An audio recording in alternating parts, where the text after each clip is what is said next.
দর্শক মণ্ডলী, আসসালামু আলাইকুম। আমরা এখন দাঁতের সমস্যা এবং সমাধানের ব্যাপারে ডাক্তার নাফিজা আঞ্জুম নাদিয়ার সাথে কথা বলবো। আজকে আলাপ আলোচনা হবে শুধু শিশুদের দাঁতের সমস্যার ব্যাপারে। আপনারা শুনুন এবং দেখুন, সাবস্ক্রাইব করুন এবং শেয়ার করুন। এটা আপনাদের উপকারে আসবে, আপনাদের বাচ্চাদের উপকারে আসবে। তাহলে আমরা ডাক্তার নাফিজা আঞ্জুম নাদিয়ার সাথে কথা বলি।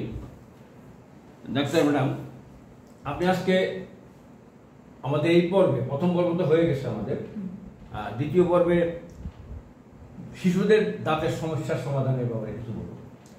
আচ্ছা, প্রথমে হচ্ছে শিশুদের যাবতীয় দাঁতের সমস্যা আর আগে শিশুদের বেসিক দাঁতের যত্ন নিয়ে আমি একটু কথা বলি, তারপর সমস্যার ব্যাপারে আসছি। শিশুদের দাঁতের একটা প্রশ্ন খুব বেশি হয় যে শিশুদের দাঁতের যত্ন কবে থেকে নিতে হয়। তো মূলত শিশু যখন জন্মগ্রহণ করবে ওই মুহূর্ত থেকেই শিশুদের দাঁতের যত্ন, মানে মাড়ির নিচে যে দাঁত থাকবে মাড়ির যত্ন কিন্তু নিতে হবে। হ্যাঁ, কারণ ওই একটা স্বাস্থ্যসম্মত ভালো মাড়িতে হচ্ছে দাঁতটা উঠবে।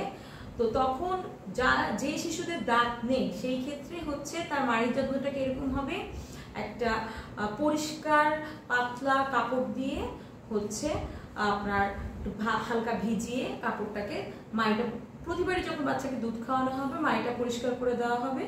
এভাবে করে হচ্ছে তার মাড়ির যত্ন নিতে হবে। তারপরে আসছে তার যখন দাঁত উঠবে তখন তার হচ্ছে দাঁতের যত্ন কি নিতে হবে। যখন বাচ্চাদের দাঁত উঠবে, আমরা যেমন অন্যদের ক্ষেত্রে হচ্ছে দাঁত করা হয়, মানে ব্রাশ করা হয়, ওদেরও ব্রাশ করতে হবে। বাচ্চাদের জন্য আলাদা দাঁতের পেস্ট ইউজ করতে হয়। সেই পেস্টগুলোই পাওয়া যায় বিভিন্ন মার্কেটে, সেই পেস্টগুলোই ইউজ করতে হবে। কি ধরনের পেস্ট বাচ্চাদের জন্য? বাচ্চাদের জন্য হচ্ছে আলাদা পেস্ট পাওয়া যায়। সেই পেস্টে দেখা যাচ্ছে ফ্লোরাইড সমৃদ্ধ পেস্ট থাকে যাতে ক্যারিজ না হয়। আবার অতিরিক্ত ফ্লোরাইড সম্পন্ন হলেও কিন্তু অন্য একটা রোগ হয়, সেটাকে আমরা ফ্লোরোসিস বলি। এক্সেসিভ ফ্লোরাইড থাকলে একটা নির্দিষ্ট পরিমাণ মতো থাকে পেস্টগুলোতে। আমরা হচ্ছে রোগী দেখে বিবেচনা করে আমরা বলে দিই যে এত পরিমাণের ভিতরে হচ্ছে মানে ওই ফ্লোরাইড থাকতে হবে বা কতটুকু কম থাকতে হবে, সেই অনুযায়ী হচ্ছে বাচ্চাদের পেস্ট ব্যবহার করতে হবে। আচ্ছা, এইটা হচ্ছে মূলত হচ্ছে প্রথমত হচ্ছে পেস্ট ব্যবহার, মানে নর্মাল দাঁতের যে যত্ন। প্রতিবারই বাচ্চা যখন খাওয়া খাবে, যে কোনো খাওয়া খাবে, বাচ্চারা তো ওভাবে, মানে অনেক ছোট বাচ্চা কুলি ওভাবে করতে পারবে না। 2 বেলা ব্রাশ করবে। আর প্রতিবারই গার্ডিয়ানদের খেয়াল রাখতে হবে যে গার্গল না করতে পারে, কমপক্ষে সে কিছু খাওয়ার পরে পানি খাইয়ে দিতে হবে। তাহলে হচ্ছে তার মুখটা ওয়াশ হয়ে যাবে, ওখানে খাদ্যকণা জমবে না, তখন হচ্ছে ক্যারিজ ফর্ম করবে না। আর যদি সমস্যা আছে, অনেক সমস্যা নিয়ে বাচ্চাদের মা বাবারা আমাদের কাছে আসেন। প্রথম যে সমস্যাটা খুব বেশি নিয়ে আসেন যে বাচ্চাদের দাঁতে অনেক বেশি পোকা ধরে, ক্যারিজ হয়। তো সেইটা কিরকম যে বাচ্চাদের দাঁতে যে পোকা ধরছে, ক্যারিজ হচ্ছে, তো সেইখানে হচ্ছে বাচ্চাদের সব থেকে বেশি হয় যে আমরা বলি এটাকে nursing bottle caries. Nursing bottle ক্যারিজটা কি, যে বাচ্চারা হচ্ছে ফিডারে দুধ খায়, ঘন ঘন ফিডারে দুধ খাচ্ছে, কিন্তু হচ্ছে তাদের দাঁতটা পরিষ্কার করা হচ্ছে না, সেইখান থেকে ক্যারিজ হয়। একটা নির্দিষ্ট সময় পার হলে দেখবেন অনেক বাচ্চাদের অনেক সামনের দাঁতগুলো সব ভেঙে ভেঙে ক্ষয় হয়ে কালো হয়ে পড়ে যায়। হ্যাঁ, পড়ে যায় মানে কি, ভেঙে যায়, ভিতরে তো গোড়া থেকে যায়। ওই জিনিসটা যদি চলতে থাকে এভাবে, যে বাচ্চা দুধ খাচ্ছে কিন্তু পরিষ্কার করা হচ্ছে না, সেই ক্ষেত্রে হচ্ছে এই জিনিসটা হয় নার্সিং বটল ক্যারিজ। পরবর্তী দিকে ওইটাকে আমরা র্যাম্পেন্ট ক্যারিজ বলি। তো সেই ক্ষেত্রে হচ্ছে বাচ্চাদের অনেক পরিমাণে ক্যারিজ হয়। তো ওই ক্যারিজটা যাতে বাচ্চার না হয়, শিশুর না হয়, সেই ক্ষেত্রে গার্ডিয়ানদের এটা খেয়াল রাখতে হবে। আর যদি হয়ে যায় সেই ক্ষেত্রে অবশ্যই আমাদের সাথে যোগাযোগ করতে হবে, কারণ ওই ক্যারিজটা ঠিক করে ফিলিং করে দিতে হবে। কারণ অনেকের ধারণা যে এটা তো বাচ্চাদের দুধ দাঁত, তো এটা তো পড়েই যাবে, এটা ভেঙে গেলে সমস্যা কি, এটা খুবই ভুল একটা ধারণা। কারণ একটা নির্দিষ্ট সময় পর্যন্ত ওই দাঁত অবশ্যই থাকতে হবে, কারণ বাচ্চার তো খেতে হবে। আর ওই দাঁতের সমস্যা হলে বাচ্চা শিরশির করে ব্যথা পাবে, কষ্ট পাবে। আর দ্বিতীয়ত এই দাঁত থাকতে হবে, কারণ পার্মানেন্ট স্থায়ী দাঁত না আসা পর্যন্ত ওই দাঁত অবশ্যই থাকতে হবে। কারণ হচ্ছে যদি আগে পড়ে যায় বা ভেঙে যায় বা নষ্ট হয়ে যায়, বাচ্চার তো কষ্ট হবেই। আর আগে পড়ে গেলে দাঁতটা, তখন হচ্ছে পার্মানেন্ট দাঁতটা আঁকা বাঁকা হয়ে উঠবে এবং আলটিমেটলি ওই বাচ্চার পরে গিয়ে, শিশুর পরে গিয়ে হচ্ছে অর্থোডন্টিক ট্রিটমেন্ট করতে হয়, যেটা নাকি অনেক ব্যয়বহুল, অনেক কস্টলি। সেই ক্ষেত্রে অবশ্যই হচ্ছে বাচ্চার হচ্ছে এই ব্যাপারটা খেয়াল রাখতে হবে। ক্যারিজ হলে ডাক্তারের কাছে এসে হয় ফিলিং করতে হবে, আর যদি বেশি ক্যারিজ হয় বড়দেরকে আমরা রুট ক্যানাল করি, ছোটদেরকে পালপেক্টমি বলি, মানে ছোটদের মজ্জাটা পরিষ্কার করে পুরা দাঁতটা যতদিন রাখা যায় মজ্জা পরিষ্কার করে আমরা হচ্ছে মেডিসিন দিয়ে 2-3 দিন আসতে হয়, পার্মানেন্ট ফিলিং দিয়ে করে দিই, সেটা করতে হবে। আর এগুলোর খরচ যদি আপনার কথা বলতে হয়, যে খরচ যদি জিজ্ঞেস করে থাকে যে কি ধরনের খরচ পড়ে, খরচ যে এটা খুব বেশি পড়ে তা না, এটার খরচ স্থান ভেদে বিভিন্ন ধরনের হয়। এগুলো বাচ্চাদের ট্রিটমেন্টে অবশ্যই বড়দের থেকে একটু কম খরচ তো হবেই। সেই ক্ষেত্রে দেখা যাচ্ছে 3000-এর ভিতরে বাচ্চাদের এই রুট ক্যানাল বা শিশুদের রুট ক্যানালের খরচটা পড়ে যায়, 3000-এর ভিতরে পড়ে। শিশুদের ওই দাঁতও রুট ক্যানাল করা যায়। বাচ্চাদের রুট ক্যানাল যেটা, সেটাকে আমরা পালপেক্টমি বলি, যে অনেক বেশি হয়, দেখা গেল যে ওই দাঁতটা আরো দেখা যাচ্ছে 2-3 বছর রাখতে তো হবেই, তো সেটা তো বাচ্চা তো ব্যথা নিয়ে দাঁতটা রাখবে না, সেই ক্ষেত্রে অবশ্যই চিকিৎসা করে ব্যথা মুক্ত করে দাঁতটা থাকতে হবে। কারণ পরবর্তীতে দাঁত ফেলতে গেলেও তো যদি গোড়া শুধু থেকে যেত তাহলে শিশুটার ব্যথা করবে দাঁতে, মানে ফেলতে গেলেও তো বাচ্চাটা, কারণ বাচ্চারা সাধারণত বড়দের মতো কোঅপারেটিভ হয় না। আর এটা হচ্ছে একটা সমস্যার কথা বললাম। আর অনেকেই আছেন আপনারা আমাদের কাছে আসেন যে বাচ্চার দাঁত তোলার ব্যাপারে, অনেকে আমাদের সময় হয়েছিল যে বাবা মারা আমরা বাসায় হচ্ছে সুতা দিয়ে বেঁধে দাঁত ফেলে দিতাম। হ্যাঁ, আগে সেটাই করা হতো, এখনো যে করা হয় না তা না, এটা যে করা একেবারেই যাবে না আমি সেটা বলছি না, কিন্তু মানে দাঁত নড়লেই যে ফেলে দিতে হবে একটু, বা কারণ দাঁত পড়ার একটা, প্রত্যেকটা আলাদা আলাদা দাঁত পড়ার একটা আলাদা বয়স আছে। তো অনেক শিশুরই আছে যে নিচে দাঁত চলে আসছে কিন্তু দাঁতটা শক্ত, তাই বলে মা বাবারা ফেলছে না, তখনই কিন্তু আঁকা পাকা হয়ে গেছে, দাঁতের মতো করে উঠছে। হ্যাঁ, আর হচ্ছে তো সেই ক্ষেত্রে অবশ্যই ডাক্তারের কাছে এসে চেক করতে হবে যে দাঁতটা চলে এসেছে কিনা। তো সেই ক্ষেত্রে দাঁতটা কিন্তু শক্ত থাকলেও আমাদের ফেলতে হবে দুধ দাঁতটা। আবার অনেক সময় আছে দাঁত হালকা একটু নড়ে মা বাবারা ফেলে দেয়, কিন্তু হালকা দাঁতকেও কিন্তু রাখা যায়, কারণ ওই দাঁতটা যদি আরো নিচে যদি দাঁত না আসে, চেক করে আমরা যদি দেখি একটা বয়স সবকিছু বিবেচনা করে, তাহলে কিন্তু ওই দাঁতটা আমাদের রাখতে হবে। বা ওই দাঁতটা যদি নড়ে পড়েও যায়, ওই দাঁতের পরিবর্তে ওই স্পেসটা মেনটেন করার জন্য আমরা একটা অ্যাপ্লায়েন্স দেই, সেটা ব্যবহার করতে হবে যাতে ওই জায়গায় অন্য কোনো দাঁত এসে হেলান না দেয়। কারণ নিচের যে স্থায়ী দাঁত, তাহলে ওই অ্যাপ্লায়েন্সটা যখন স্থায়ী দাঁতটা চলে আসবে কাছাকাছি তখন আমরা সরিয়ে ফেলবো। কারণ এই ব্যাপারটা আসলে তখন মেনটেন করতে হতো না বলে কিন্তু আমাদের আঁকা বাঁকা দাঁত পরবর্তীতে গিয়ে অনেক বেশি দেখা যাচ্ছে খরচ হচ্ছে। আচ্ছা, এই শিশুদের দাঁত কত বছর পর্যন্ত ওই দাঁতটা থাকে? এটা হচ্ছে শিশুদের যে দুধ দাঁত, শিশুদের যে দুধ দাঁত, আসলে সামনের পাটি থেকে পিছনের পাটিতে তো বিভিন্ন রকম দাঁত আছে, দুধ দাঁত। তো এক একটা দাঁতের সময়সীমা এক এক ধরনের, সেটা 6 বছর থেকে শুরু করে 12 বছর পর্যন্ত হ্যাঁ দুধ দাঁতটা থাকতে পারে। হ্যাঁ, তো এটা এক একটা দাঁত হচ্ছে এক এক সময় হচ্ছে পড়বে। এটা হলো শিশুদের দাঁতের কথা যদি বলি, সেটা হচ্ছে আমি বললাম যে দাঁত ফেলার ব্যাপারটা কথা বললাম। আমি একটা ছোট্ট বিরতি হচ্ছে নিতে চাচ্ছিলাম, যদি আমরা 5 মিনিট পরে একটু ফেরত আসতাম তাহলে ভালো হতো। দর্শকবৃন্দ, আপনারা একটু অপেক্ষা করুন, আমরা একটু চা বিরতিতে যাচ্ছি, আবার আসতেছি। ধন্যবাদ সবাইকে। ধন্যবাদ। দর্শকবৃন্দ, আমরা বিরতির পর আবার আসলাম। আমরা শিশুদের দাঁতের ব্যাপারে আলাপ করছিলাম ডাক্তার নাফিজা আঞ্জুম নাদিয়ার সাথে। এরপরে কি জানি আলাপ, আমরা আলোচনা করলাম শিশুদের দাঁত পড়া, মানে দাঁত তোলাটা কি কোন সময়টা জরুরি। আসলে সময়টার কথা যদি বলি, সময়টা এক এক দাঁতের ক্ষেত্রে এক একটা, যেটা আমরা একটু আগে আলোচনা করলাম যে 6 বছর থেকে শুরু করে 12 বছর পর্যন্ত। তো 12 বছর মানে মোটামুটি 12 থেকে 12.5 বছর, তো সেইটা হচ্ছে ডিপেন্ড করছে আমরা যখন শিশুটিকে দেখবো তার বয়স, তারপর তাকে আমরা এক্সরে দিয়ে চেক করে ওই দাঁত ফেলা যাবে কিনা, তারপর ডিসিশন। এমনও আছে যে 6 মাস পরেই দাঁতটা পড়ে যাবে বা 6 থেকে 7 মাস পরে, আমি বুঝতে পারছি এক্সরে দেখে, কিন্তু ওই সময়টা যদি এই 6 মাস আমি যদি দাঁতটা ফেলে দিই, দেখা যাচ্ছে এরপরে দাঁতটা আঁকাবাঁকা হয়ে উঠবে। তো সেই ক্ষেত্রেও অনেক সময় আমাদের স্পেস মেনটেন করতে হয়। তো সেই ক্ষেত্রে অবশ্যই আসলে আমি বলতে চাই যে গার্ডিয়ানদের যে অবশ্যই হচ্ছে দাঁত ফেলার আগে হচ্ছে যদি এমনও হয় যে অনেক নড়ছে, কমপক্ষে ডেন্টিস্টের পরামর্শ নিয়ে নিতে হবে।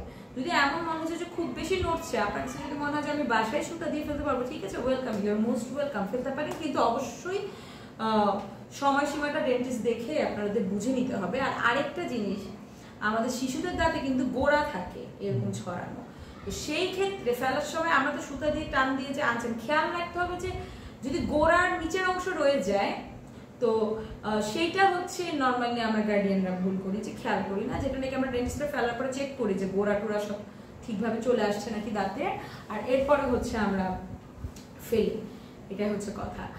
এখন দাঁত তোড়ার ব্যাপার হলো, আর আঁকা বাঁকা দাঁতের যে ব্যাপারটা, সেটা হচ্ছে যদি আপনি সুন্দর করে সময় মতো দাঁতটা ফেলেন, যেই জায়গায় যা স্পেস থাকা প্রয়োজন সেই জায়গায় আপনি স্পেস রাখছেন, আবার যে জায়গায় স্পেস থাকা প্রয়োজন না সেই জায়গাটায় আপনার হচ্ছে আপনারা স্পেস মেনটেনার আমরা ইউজ করতে বলেন, ওভাবে যদি মেনটেন করা হয় আল্লাহর রহমতে কিন্তু সুন্দরভাবে দাঁতটা উঠে, আঁকা বাঁকা হয় না।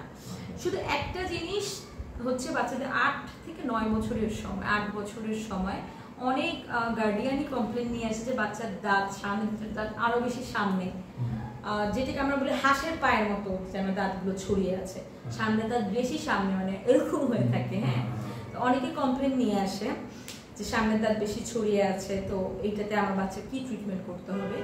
সেই ক্ষেত্রে আমি একটু শঙ্কা মুক্ত হওয়ার জন্য বলছি, যদিও এটা সব শিশুর ক্ষেত্রে সেম নাও হতে পারে, কিন্তু নর্মালি শিশুদের এই জিনিসটার জন্য আমি বলছি, এই ক্ষেত্রে আসলে গার্ডিয়ানদের শঙ্কা মানে করার মানে কোনো কারণ নেই, মানে ভয় পাওয়ার। কারণ বাচ্চাদের যখন দাঁত উঠতে থাকে, আমাদের এই পাশেও হচ্ছে ক্যানাইন টুথগুলো ওইটা উঠা বাকি থাকে, ওইটা যখন মোটামুটি এই দাঁতটা হচ্ছে এই সমস্যাটার সমাধান হয়ে যায়, অটোই সমাধান হয়ে যায়, সেটা হচ্ছে 9 থেকে 10 বছরের দিকে যখন হয়, তখন অটোই ওই দাঁতটা আবার হচ্ছে একটা মানে পজিশনে চলে আসবে, কারণ হচ্ছে ওনার আরো কিছু দাঁত উঠানো বাকি।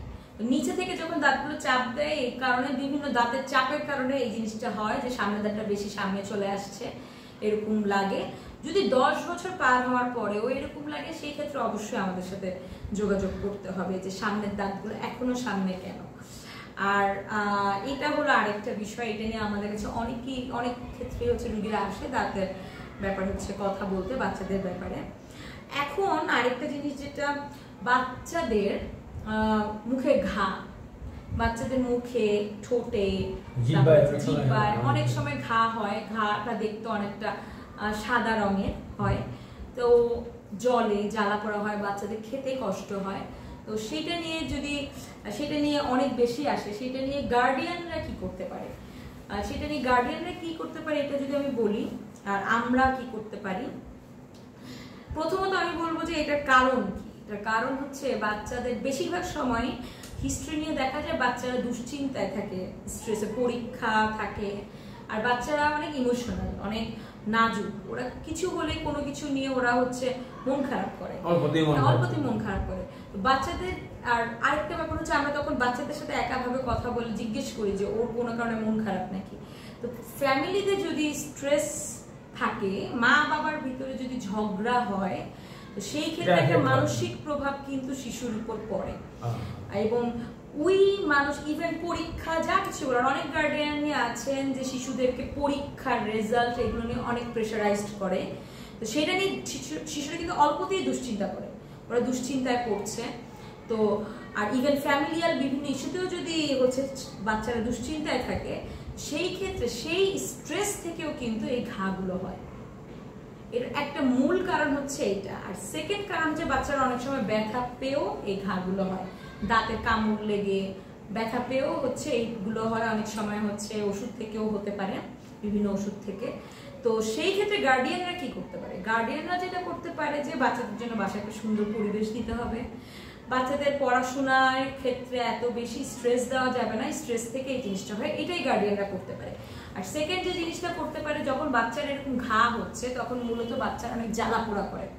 হ্যাঁ, বাচ্চাকে তখন খাওয়া, আপনার খাদ্যের কিছু পরিবর্তন আনতে হবে। বাচ্চা খাওয়ায় আপনার বাচ্চাকে ঝাল জাতীয় খাওয়া তখন বন্ধ করতে হবে এক। আর দ্বিতীয়ত বাচ্চাকে গরম জাতীয় খাওয়া, মানে গরম পানি, গরম কোনো কিছু দেওয়া যাবে না। হ্যাঁ, গরম লবণযুক্ত জিনিস অ্যাভয়েড করতে হবে, যেমন লবণ গরম পানি এগুলো বা যে কোনো গরম জিনিস অ্যাভয়েড করতে হবে, কারণ তার ওখানে জ্বালা পোড়া হবে, আরো কষ্ট হবে শিশুর। এটা হচ্ছে বাসায় করতে পারেন আপনারা। আবার অনেক আছে যে এখানে হচ্ছে গরম বা উনি যেহেতু মানা করছে ঠান্ডা দিয়ে দেওয়ার চেষ্টা করি, অনেক সময় শিশুর এখানে ঠান্ডা লেগে যেতে পারে, তো ওগুলো অ্যাপ্লাই করার দরকার নেই। জাস্ট এই গরম ঝাল জাতীয় জিনিস থেকে শিশুকে তখন আপাতত আপনাদের দূরে রাখতে হবে। এরপরে নিকটস্থ ডেন্টিস্টের কাছে গেলে দেখালে আমরা চেক করে হচ্ছে আমরা মেডিসিন দিয়ে দিব। কিন্তু এটা কিন্তু বাচ্চাদের মানে এমন না যে মেডিসিন দিলে সেরে গেল আর হবে না, এটা কিন্তু বাচ্চাদের অহরহ হয়। তো পার্মানেন্ট সলিউশন যদি আমি বলি, আপনার শিশুর মানসিক কন্ডিশনটা ঠিক রাখতে হবে, স্ট্রেস কম দিতে হবে। হ্যাঁ, তো সেইটা হচ্ছে পার্মানেন্ট সলিউশন। আমরা আসলে আমরা মেডিসিন দিব।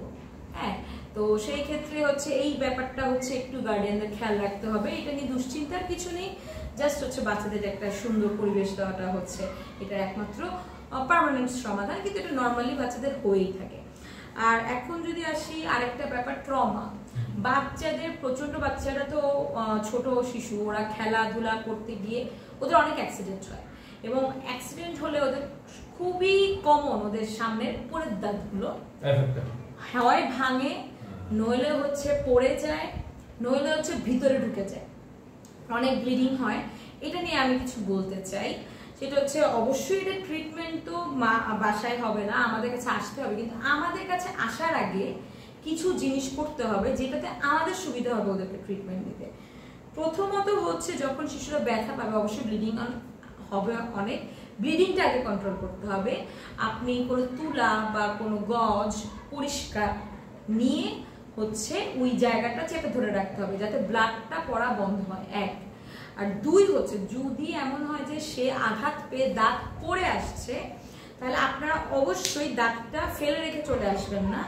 আপনারা দাঁতটাকে হচ্ছে আগার দিকে ধরে ওটাকে হচ্ছে একটা পানি দিয়ে ধুয়ে, তারপর দাঁত একটা কৌটায় একটু দুধ নিয়ে, বা যে বাচ্চার দাঁত পড়েছে তাকে থুতু ফেলতে বলে একটু থুতু নিয়ে ওই কৌটায় দাঁতটা নিয়ে আমাদের কাছে আসবেন।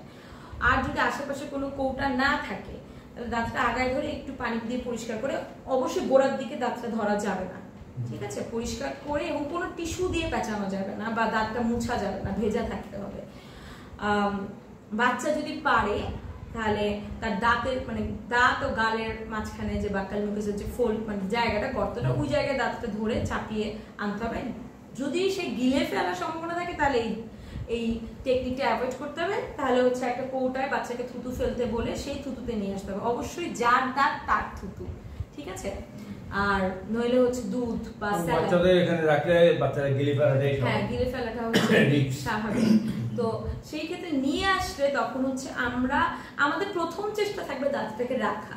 তো তখন আমরা একটা ছোট প্রসিডিউরে যাব, ট্রিটমেন্ট করব, দাঁতটাকে আমরা হচ্ছে রাখা মানে আবার ওই জায়গায় লাগিয়ে দিয়ে আমাদের ট্রিটমেন্ট প্রসিডিউর চালাবো, দাঁতটা যাতে রাখা যায়। মানে ফার্স্ট টার্গেট হচ্ছে দাঁতটা রাখা। এবার দ্বিতীয় কথায় আসি, যদি দাঁতটা ভেঙে যায়, হাফ ভেঙে যায়, তো সেই ক্ষেত্রে আমি বলবো যে দ্রুত ব্লিডিং কন্ট্রোল করে হচ্ছে আপনাদের নিয়ে আসতে হবে আমাদের কাছে। তো দাঁতটা রাখা গেলে অবশ্যই হচ্ছে আমাদের সেই ট্রিটমেন্ট প্রসিডিউর লাগাবো। আর 3 নম্বর যে দাঁত যদি ভিতরে ঢুকে যায়, ভিতরের দিকে ঢুকে গেছে, ভিতরের দিকে ঢুকে গেলে কিন্তু অনেক পেইনফুল কন্ডিশন, তখন আমাদের কাছে নিয়ে আসলে আমরা দাঁতটাকে বের করে ওই সমান পাশের দাঁতের সাথে সমান অবস্থা, আগের মতো অবস্থায় আনার চেষ্টা করে ট্রিটমেন্ট করব। কারণ ট্রমাটা বাচ্চাদের অনেক কমন, এবং অবশ্যই যেহেতু ব্যথা থাকে তখন আমরা ব্যথার জন্য বাচ্চার সুবিধা অনুযায়ী সবকিছু অনুযায়ী আমরা ওষুধ দিয়ে দিব। নর্মালি হচ্ছে বাচ্চারা দাঁতে পোকা, ব্যথা, শিরশির, তারপর হচ্ছে ট্রমা, দেন হচ্ছে আলসার মানে ঘা, মুখে ঘা, এগুলো নিয়ে আসলে বেশি আসে আমাদের কাছে। দাঁতের এই সমস্যাগুলো নিয়ে নর্মালি হচ্ছে শিশুরা হচ্ছে আমাদের কাছে বেশি এসে থাকে। এটা সুন্দরভাবে সমাধান করতে পারেন এবং আপনারা সচেতন হন, তাহলে কিন্তু আপনার শিশুরই ভবিষ্যতে যখন পার্মানেন্ট দাঁত উঠবে সেই ক্ষেত্রে কিন্তু শিশুরা হচ্ছে মানে দাঁতগুলো অনেক সুন্দর হবে। আর আমরা শিশু ধরি মোটামুটি 18 বছরের আগ পর্যন্ত সবাই হচ্ছে শিশু, হ্যাঁ শিশুর আয়তায় ধরি। তো সেই ক্ষেত্রে হচ্ছে একটা নির্দিষ্ট বয়স পরে যখন আমরা পার্মানেন্ট টুথে ওনাদের যে ট্রিটমেন্টগুলো ওটা আবার বড়দের মতোই অনেকটা হয়, হ্যাঁ পার্মানেন্ট স্থায়ী দাঁতের যে ট্রিটমেন্টগুলো ওটা বড়দের মতোই হচ্ছে অনেকটুকু হয়। তো নর্মালি হচ্ছে আমাদের কাছে আপনারা হচ্ছে এই সমস্যাগুলো নিয়েই আসেন এবং আমরা চেষ্টা করি এগুলোর সমাধান করার। আচ্ছা, তাহলে আপনার শিশু বাচ্চাদের দাঁত ওঠার আগে মাড়িটাকে রেগুলার পরিষ্কার ভিজা পরিষ্কার কাপড় দিয়ে করতে হবে। এরপর দাঁত উঠলে পরে এটাকে রেগুলার দাঁত মাজতে হবে ভালো করে। অবশ্যই মানে পাশাপাশি না দাঁতটা রোলিং মেথডে দাঁত ব্রাশিং এর টেকনিকও জানা। তাহলে ওটা হলো ফ্লোরাইড কম। ফ্লোরাইডের একটা নির্দিষ্ট মাত্রা আছে, এটা আমরা বলে দেই, হ্যাঁ কারণ হচ্ছে দাঁতের অবস্থা বোঝাবার অতিরিক্ত ফ্লোরাইড হলেও একটা অসুখ, একটা রোগ হয়, একটা ডিজিজ হয় যেটার কারণে দাঁত তখন ভঙ্গুর হয়ে যায়। বেশি ফ্লোরাইডও যেমন ভালো না, আবার একদম ফ্লোরাইড ফ্রি হলেও একটা যেটা সমস্যা যে ফ্লোরাইডের কাজই হচ্ছে যাতে পোকা না ধরে, ক্যারিজ না হয়।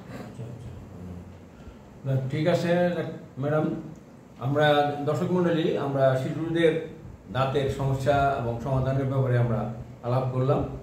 আমাদের এই ম্যাডাম কিন্তু সামাজিক সাংস্কৃতিক অঙ্গনে কিন্তু খুব ওনার যাতায়াত আছে। উনি কিন্তু আমি যতটুকু শুনছি উনি বাংলাদেশ মেডিকেলে খুব ওনাকে সবাই এক নামে চিনে। উনি কালচারাল প্রোগ্রামগুলো উনি ম্যানেজ করে, তারপরে নাটকেও অংশগ্রহণ করে। বিদ্রোহী কবি নজরুল ইসলামের একটা নাটকে আমি আপনাকে দেখেছিলাম অমল ঘোষের সাথে, যেটা নায়ক ছিল মীর সাব্বির। অমল ঘোষ তখন আপনার শুটিং এর আগে নাকি সোফা ভেঙে পড়ে গেছিল, আমি শুনছি পরে, আমি ছিলাম না। আমি আপনার ওই নাটকে আমিও কাজ করছি অন্য ইয়েতে আর কি, তা আমিও সাংস্কৃতিক অঙ্গনে আছি। আর উনি কিন্তু করোনার সময় কিন্তু ওনারা কিন্তু ভালো কিছু কাজ করছে। ওনাদের একটা সামাজিক সংগঠন আছে, তার মাধ্যমে যারা গরিবরা তো চেয়ে খাইতে পারতো, বড় লোকদের পয়সার অভাব নাই, আমাদের মতন যারা আমরা মাঝারি কিসিমের লোকজন আছি তাদের জন্য, তারা চাইতেও পারে না, না খাইতেও পারে না, এই অবস্থা, তাদেরকে কিন্তু ওনারা বাড়িতে বাড়িতে খাবার পৌঁছাই দিচ্ছে। এবারে কিছু বলেন আপনি। আসলে হচ্ছে যখন করোনাকালীন সিচুয়েশন, ওই সময় তো আসলে সবাই প্রচন্ড আতঙ্কে ছিল, অনেক আতঙ্কে ছিল। তো আমরা আবার হচ্ছে এই সময় পুরোটাই বাইরে ছিলাম মানে আমরা আমাদের মানে সবকিছু মেনটেন করে হচ্ছে আমরা দেখেছি ওই সময় আসলে আমাদের দেশে যখনই কোনো আকাল পড়ে সেই সময়ে কোনখানে হচ্ছে ব্যবসায়ীরা দ্রব্যমূল্যের দাম কমবে বা একটা রেঞ্জে থাকবে সেটা না হয় কিছুর দাম বেড়ে যায়। তখন মাস্ক হতে শুরু করে হেক্সিজল, স্যাভলন সবকিছুর দাম এত বেড়ে গিয়েছিল, অনেক হসপিটালে এগুলোর সাপ্লাই ছিল না, আবার সাপ্লাইও বন্ধ করে দিয়েছিল আউট অফ স্টক, হ্যাঁ দাম বৃদ্ধির জন্য। তো সেই ক্ষেত্রে আমরা তখন হচ্ছে পিপিই হতে শুরু করে এগুলো সব হচ্ছে কিনে আমরা বিভিন্ন হসপিটালে হচ্ছে আমরা ফ্রি দিয়েছিলাম আমাদের পিপলস রাঙ্গামাটি ওয়েলফেয়ার ফাউন্ডেশনের পক্ষ থেকে। তারপর হচ্ছে আমরা বিভিন্ন পথের শিশুদেরকে নিয়ে কাজ করেছি, ড্রাগ অ্যাবিউজ শিশুদেরকে নিয়ে কাজ করেছি, ওদেরকে সঠিক পথে ফেরানোর জন্য ওদের নিয়মিত হেলথ চেক আপ প্লাস হচ্ছে dental check up. Health check আপের একটা টিম ছিল মেডিকেল ডাক্তারদের, ডেন্টাল চেক আপের জন্য কাইনেটিক ডেন্টালের পক্ষ থেকে পুরো কাইনেটিক ডেন্টালের ট্রিটমেন্ট মানে কাইনেটিক ডেন্টালের টিম কাজ করেছিল। তারপর হচ্ছে যখন রামপালে বন্যা হলো, মানে যখন বন্যার্থদেরকে আমরা পানি বিশুদ্ধকরণ ট্যাবলেট হতে শুরু করে হেলথ চেক আপের ব্যবস্থা করেছিলাম। তারপর কিশোরগঞ্জের একটা গ্রামে, দ্বীপের মতো একটা গ্রাম, ওইখানেও আমরা হচ্ছে health check up, dental check up করেছিলাম এবং সফলভাবে আয়োজন করেছিলাম। এবং সব থেকে বড় ব্যাপার হচ্ছে করোনার সিচুয়েশনে অনেকে আছে, যেটা উনি বললো যে ব্যাপারে যে মধ্যবিত্তরা হচ্ছে চেতে পারতো না, ওদের অনেকে আছে চাকরি চলে গিয়েছিল ওই সময়, করোনাকালীন সময় অনেকে বেকার হয়ে গিয়েছিল। আমরা আমাদের ফাউন্ডেশনের ভলেন্টিয়ারের মাধ্যমে আমাদের এখানে যারা কাজ করেছে ভলেন্টিয়ার, ওদের একটা খুব প্লাস পয়েন্ট ছিল ছেলে মেয়েগুলোর, যে আমরা তো ভলেন্টিয়ার ভাবে কাজ করছি, আমরা নিজেদের পকেট থেকে টাকা দিচ্ছি, জোগাড় করছি, কাজ করছি। ওদের একটা প্লাস পয়েন্ট ছিল যে ওরাও যে খুব বিভিন্ন জায়গা থেকে মানুষ ভলান্টিয়ার যোগ করেছিল, মানে খুব রিচ ফ্যামিলি থেকেও হতে পারে, মধ্যবিত্ত, নিম্ন মধ্যবিত্ত, গরিব ফ্যামিলির ভলান্টিয়ারও ছিল। তো ওরা একটা প্লাস পয়েন্ট যেটা ছিল, কেউ টাকার জন্য কাজ করেনি, মানে ওই মানুষগুলোর ভিতরে মনুষ্যত্ব ছিল, কেউ যে টাকার জন্য করতে হবে তা করেনি। আমরা দেখেছি তা ওদের যাতায়াত বা সবকিছু দেখভাল করলেও কেউ কিন্তু মানে বেতন ভিত্তিক বা এই ধরনের কাজ করে, ডিমান্ড ছিল না। ওদের কথা হচ্ছে আমরা মানুষের সাহায্য করতে চাই। আমরা অবশ্যই ওদের দিকেও খেয়াল রেখেছি যে যারা ভলান্টিয়ার হিসেবে কাজ করেছে তাদের পড়াশোনা বা যে কোনো অঙ্গনে আমাদের কোনো হেল্প লাগলে আমরা হেল্প করেছি। সার্টিফিকেট যেহেতু কাজ করেছে অবশ্যই আমরা তাদেরকে সার্টিফিকেট প্রোভাইড করা এগুলো করে থেকেছি, যাতে হচ্ছে ওদের সমস্যা না হয়, মানে ভবিষ্যতে কাজে লাগে। তো ওরা হচ্ছে আমাদের ইনফরমেশন দিত, আমরা হচ্ছে যেহেতু আমরা গিয়ে ওদেরকে দিলে প্লাস হচ্ছে হাতে দিয়ে ছবি তোলার ব্যাপারটা হচ্ছে কি, অনেক ফাউন্ডেশন আছে সামান্য কাজ করে দেখাতে চায়, দেখিয়ে ওরা হচ্ছে বিদেশি ফান্ড কালেক্ট করতে চায়, টাকাগুলো হাওয়া হয়ে যায়। আমি শুনেছি মানে বিভিন্ন ইয়েতে। আবার না, এটা বাস্তব। হ্যাঁ, আর আরেকটা ব্যাপার পজিটিভ যে জিনিসটা ছবিটা দিলে হয় যে অনেক ফাউন্ডেশন আরো ইয়াং জেনারেশন অনুপ্রাণিত হয় কাজ করতে। আর আমাদের একটা ডকুমেন্ট থাকে, পরবর্তীতে ফান্ড কালেক্ট করার সময় একটা ডকুমেন্ট থাকে। তো এই ওদের যেহেতু একটু ইগোতে মানে একটু ইয়েতে লাগে, মানে অপমান বোধ হয়, আমরা ওদের কোনো ছবি তুলতাম না, আমরাও যেতাম না। ওদেরকে একটা শুভেচ্ছা বাণী বা একটা চিরকুট দিয়ে আমরা শুধু আমাদের ভলান্টিয়ার বেল বাজিয়ে ওদের পুরো 1 মাসের কতজন মেম্বার ওই বাসায় আছে আমাদের কাছে ইনফরমেশন থাকতো, আমরা শুধু খাওয়া দিয়ে আসতাম। পুরো মাসটা চললে ওদের আবার শেষ হলে বা আমাদের খবর আমরা রাখতাম, কারণ ওদের আশেপাশে প্রতিবেশী দেখা যাচ্ছে ওদের ভলান্টিয়ার, মানে কারণ প্রতি এলাকায় আমরা প্রথমে এমন না যে গণহারে দিয়ে গেছি, কারণ হচ্ছে আমাদেরও একটা লিমিটেড আছে, মানে আমাদেরকে যারা টাকা দিচ্ছে ওদেরকেও আমরা বলে দিতাম কিন্তু আমরা এই টাকাটা এত পরিমাণে খরচ হচ্ছে, মানে ওরাও জানতো যে কি পরিমাণ ওনার টাকাটা ইউজ হচ্ছে, যাতে মিস ইউজ না হয়। তো আমরা যেটা করতাম যে আগে এরিয়া ওয়াইজ ভলান্টিয়ারদের কাছে ইনফরমেশন কালেক্ট করতাম যে এখানে কারা, উনি কি চাকরি করতো, বা বয়স্ক মানুষ কোনো ছেলে মেয়ে নাই ওনাদের, সবকিছু ইনফরমেশন কালেক্ট করে সেই অনুযায়ী আমরা দিতাম। এমন না যে এই একটা বিল্ডিং এ সবাইকে দিলাম, হ্যাঁ, যার সমস্যা আমরা শুধু তাকেই হচ্ছে দিতাম, মানে খুব যার প্রয়োজন। এইভাবে করে আমরা হচ্ছে করোনায় অনেকগুলো কাজ করেছি। আমরা যতটুকু শুনছি যে আপনারা 1 মাসের খাওয়ার বাজার করে বস্তায় বেঁধে তাদের ঘরের দরজার সামনে রেখে আসতেন একটা স্লিপ দিয়ে। হ্যাঁ, একটা শুভেচ্ছা দিয়ে যে রাঙা প্রভাত পিপলস রাঙা প্রভাত ওয়েলফেয়ার ফাউন্ডেশনের পক্ষ থেকে আপনাকে একটি উপহার। ওখানে পুরো বেসিক মানে আর সব থেকে জিনিস ব্যাপারে এমন না যে শুধু চাল দিয়ে চলে আসলাম। আমাদের আল্লাহর রহমতে আমাদের ফাউন্ডেশনে যারা ফাউন্ডার ছিল, মেম্বার ছিল, সবাই মোটামুটি উচ্চশিক্ষিত, কেউ ডাক্তার, কেউ ইঞ্জিনিয়ার, বেশিরভাগ ইঞ্জিনিয়ার, কেউ হচ্ছে বিভিন্ন এনজিওতে কাজ করে অভিজ্ঞতা আছে, নিউট্রিশনিস্ট আছে। তো সেই ক্ষেত্রে যে সুবিধা হয়েছিল, ওদের যে খাদ্য তালিকাটা তৈরি করা হয়েছিল, আমরা চেষ্টা করেছিলাম ডাক্তার, নিউট্রিশনিস্ট সবার সাথে কথা বলে যে ওই খাদ্য তালিকায় তাদের যাতে প্রোটিন, কার্বোহাইড্রেট, ভিটামিন, মানে বেসিক জিনিসগুলো তাদের ফিল আপ হয়, এবং এমন মানে একটা এক্সপেন্সিভ খাবার লাগবে না, কিন্তু এই পুষ্টিগুণগুলো থাকে ওভার করে ফার্স্টে আমরা একটা খাদ্য তালিকা তৈরি করে যেটা খরচের সাধ্যের ভিতরে হবে এবং বেশি মানুষ পাবে, সেই হিসাবে আমরা হচ্ছে 1 মাসের খাওয়া ওইভাবেই বস্তায় আমরা করে দিতাম। মানে মোটামুটি তারা ওই খাবারগুলো খেলে তাদের মোটামুটি সব পুষ্টিগুণ তারা ওই 1 মাসে পাবে, যাতে তাদের কোনো মানে খাওয়া মানে তাদের বডিতে যাতে কোনো সমস্যা না হয়। আপনার তো বোধহয় কালচার দিক থেকে আপনি বাফাতে বোধহয় নাচের উপরে ডিগ্রি নিয়ে গেছিলেন। হ্যাঁ, Bangladesh academy of fine arts আমি বাফাতে। আচ্ছা দর্শকবৃন্দ, আমরা তো এতক্ষণ অনেক কিছু শুনলাম এবং সামাজিক কাজকর্ম ওনারা কীভাবে করছেন এটাও শুনলাম। আপনারা এগুলো অবলম্বন করুন, দেখুন, নিজেরাও এগুলো পালন করার চেষ্টা করুন, কারণ মানবতা বোধ এখন আর আমাদের মধ্যে নেই। সেই জিনিসটা আমাদের মধ্যে সৃষ্টি করতে হবে, প্লাস নিজেকে সুস্থ রাখতে হবে, বাচ্চাদেরকে সুস্থ রাখতে হবে। বাচ্চারা বেঁচে থাকলে আমাদের দেশ বেঁচে থাকবে, আমরা বেঁচে থাকবো। আরেকটা ছোট কথা একটু বলছি, আপনাদের যদি কোনো প্রশ্ন থাকে আপনারা এই ভিডিওটি মেবি নগর টিভিতে হচ্ছে ইউটিউব এমএম নগর ইউটিউব চ্যানেল, এমএম নগর ইউটিউব চ্যানেল, এমএম কামাল নগর ইউটিউব চ্যানেল, এমএম কামাল নগর ইউটিউব চ্যানেলে যেতে প্রচারিত হবে। আপনারা ওখানে কমেন্টে কোশ্চেনগুলো করে রাখতে পারেন, আমি চেষ্টা করব আপনাদের প্রশ্নের উত্তরগুলো কমেন্টেই দিয়ে দেওয়ার। আমাকে উনি যখন জানাবে, প্রচার হবে, আমি চেষ্টা করবো সবার প্রশ্ন উত্তর কমেন্টে দিয়ে দেওয়ার। আর যোগাযোগ করতে চাইলে নাম্বারটা বলে দিই। আমার ঠিকানাটা বলে দেন, আপনার নাম্বারটা আচ্ছা, বলে দেন। ঠিকানাটা হচ্ছে কাইনেটিক ডেন্টাল। কাইনেটিক ডেন্টাল হচ্ছে মিরপুর 12, পল্লবী 12। Kinetic Dental Mirpur 12, Pallabi. আপনার রোড নাম্বার 3, বাসা নাম্বার 13 না 16, বাসা নাম্বার 16 নিচতলা। এবং অ্যাপয়েন্টমেন্ট নেওয়ার জন্য যোগাযোগ করবেন 013131757779 নম্বরে।